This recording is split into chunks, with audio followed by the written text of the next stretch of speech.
Hello, welcome back to the channel. This message is for Libra. These are the October monthly readings. I'm starting off with the Animal Spirit Oracle, and we're going to get right into it. I'm going to do the Oracle cards, I'm going to do clarifying cards, and then advice at the end of the video, so stick around for that.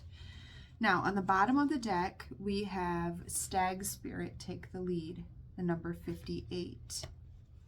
So right now there is something calling, like it's something calling you, and I have a Libra moon, so I can totally relate to this. There's something calling you to take the lead in your life, step into more of a masculine, but when I say masculine, I want to say masculine, but heart-centered. There's something about integrating the feminine and masculine together, especially with this eclipse energy. So there's something about taking the lead in your life, but from your heart space. 8, 10, 13. So 4, this is around some sort of stability in your life or security. It's like stepping into that father role for yourself. Then we have Hummingbird Spirit, be here now, the number 34.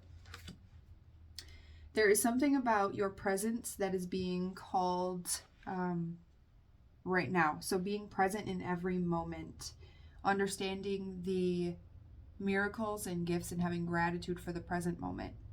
That is something that you're going to need throughout the month of October, or something that you will be learning. Next is 16, Coyote Spirit, trust in divine detours. Okay, so we have 7 and 7 next to each other. All right, there's something coming up that could potentially open up a new path, or open up something that you are divinely guided toward. Now, also, this is things that are ending, right? So if there are things that are ending, it is making room for these new beginnings to come in. So Spirit's asking you to trust that if something is falling apart, then it is meant for your highest good. If something is coming together, it is meant for your highest good. See the invitation in all things throughout from Spirit, all messages, all synchronicities. See the messages from Spirit. Trust that it is for your highest good. Then we have the number 42, Otter Spirit, you are never alone. So that is the number 6, all right? So we have 776, and when I see that, right, I get this big jackpot thing that comes up in my vision, right? So I see a jackpot, but it's like you're one step away from having it. Like there's one step, and I think it is, for myself, it is taking the lead. How this resonates, right? It's taking the lead in my own life and trusting that. I just got done saying that this is the biggest trust fall I have ever done with Spirit. And so I'm doing it, but I am terrified. I'm doing it terrified, right? So it's trusting that Spirit has your back no matter what. All right, we're going to go a little bit. Oh, wait, no. With Otter Spirit, you are never alone, right? So it is doing those things, taking the lead from your heart space. Look at the shape of this otter. It's in a heart, right? So it's taking the lead, doing it from your heart space, and understanding that even if the path looks like you're alone right now, if it looks like people are falling away, if it looks like, you know, like jobs are falling away, opportunities are falling away, it's because it's making room for what you asked for. So don't be afraid in these situations. Fear is a complete illusion anyway, and it's a liar, okay? So look at it as a divine detour to what's for your alignment, what's in your highest good, okay? Also, if you feel called to lean on your support systems at this time, this is an invitation for that. So leaning on the people that you do call family or friendships or whatever this is, that will help you a lot. 6s are about community anyway, and friendship. What do we have for Hummingbird Spirit? Okay. Hummingbird Spirit. Thank you. The 10 of Wands. You could be finding out, like, being in the present reality, your present reality is burdensome, or it's harder for you to be present. King of Cups, because you are emotionally burdened by possibly relationships at this time. And I mean, that makes sense. Makes total sense, because we have Aries as our north node. We have Libra as our south node. It is moving away from relationships that are not reciprocal or balanced and into a more independent place with Aries, right? Being the north node, more independence. So, and then also learning interdependence within relationships. Now, we also had the Libra solar eclipse, or lunar, whatever, Libra eclipse, where it is solar, because it brought more clarity, right? With the lunar eclipses, we go into shadow and we look at the shadow things that need to be taken care of. And then when the inside of that portal, right, inside of the two eclipses, you're waiting for the clarity, but you have to feel the shadow. You have to feel your way through it so you can get to the clarity. Then when you do that shadow work, it is heavy and burdensome, right? So in that, you were doing that, and it's like now all of a sudden the eclipse energy, the solar eclipse, which brings light and clarity to the situation, now you have a grasp of what you're going to be moving toward. That's what this feels like. So let's see, one more. The Eight of Cups, yeah. So there are partnerships, relationships, things that you are walking away from because of the burden that they cause. And this could be anything, really. So you're walking away from, you could possibly have been in some sort of codependent relationship, right? Where there's a layer of codependence where you have to walk away from relationships, period. Okay, trust in divine detours. And I'm not talking like support system. I'm talking like mixing things, like relationships and business or whatever. We have the Seven of Swords, the Nine of Coins, and the Knight of Swords. That's to clarify trust in divine detours. Okay, so the Seven of Swords, I want to look into that a little bit more. What is that? The Ten of Cups. So there's something around either a strategy, right? You could have a strategy of wanting to move forward into a more independent place. That's what the Nine of Cups is, or Nine of Coins is, excuse me. And then we have the Knight of Swords, which is like swiftly moving. Like you want this plan to go quickly.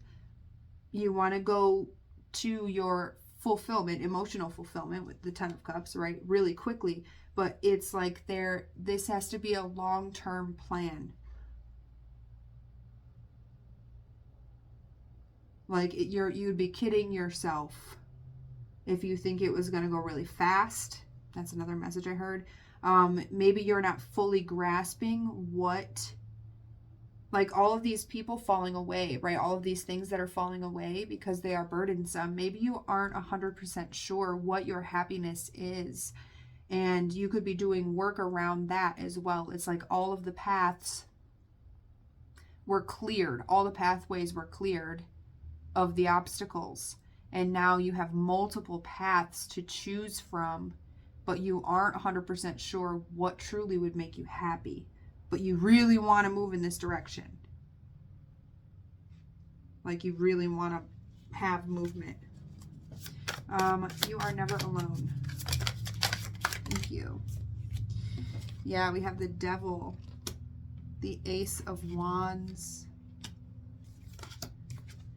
the Queen of Swords, and the Eight of Swords. Wow. So it could be that when you start feeling alone, you end up doing toxic behaviors, and especially if this has to do with relationships, right?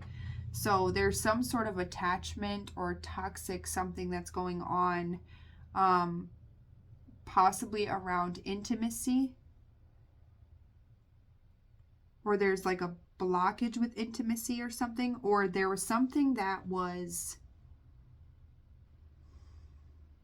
it's like you had this addiction, I want to say that lightly, you had this toxic behavior or toxic thought pattern or something, and now that's being like dealt with. You're like using discernment around it or trying to. We have the Eight of Swords, which talks about like being in a mental space, maybe, but it's like mental prison.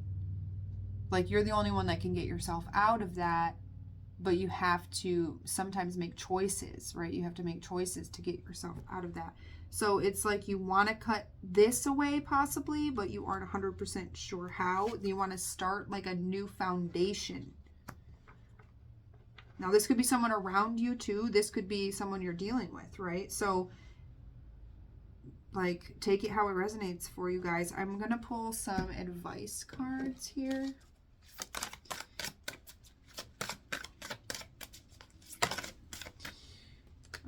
We have the Death card, King of Swords, Justice. Holy crap, Libra, look at you guys showing up in your reading twice. We have the Empress and the Moon. Wow. This could also be that you have a passion for someone underneath here. This could be that you have a passion for someone, but you're really in your head about whether to make a move or communicate something. Okay, we have the Death, King of Swords, Justice, Empress, the Moon, and Judgment on the bottom. This is a lot of major arcana. Okay, so Spirit is working really heavily in your life right now. Let the endings happen and stand strong in your power as things balance out. You will get, there are secrets that are coming to, and I want to say secrets in like a broad perspective, like they could be secrets to you only because you've never heard them from Spirit before. Okay, so as Spirit is revealing truths to you, it's like that's what's happening right now. Goodness, that's what's happening right now, is they are revealing these truths to you about how abundant you are. You truly are. It's like recognizing that, recognizing your worth. Let the process happen is what they're saying. Like, let the process happen and you focus on the abundance part of it, like the balancing of the scales and how much growth that you've had. Like, look at this baby here. It's like nurturing yourself. Okay, so do that and focus on that for the rest of October, my Libra babies. I love the Libra moon. So I will see you guys in our monthly readings, or our mid-month readings. If you want a personal reading from me, or to schedule a healing session, you can find that, you can find that information in the description box below. And I will see you guys in the mid-month readings. Thank you for being here. Bye.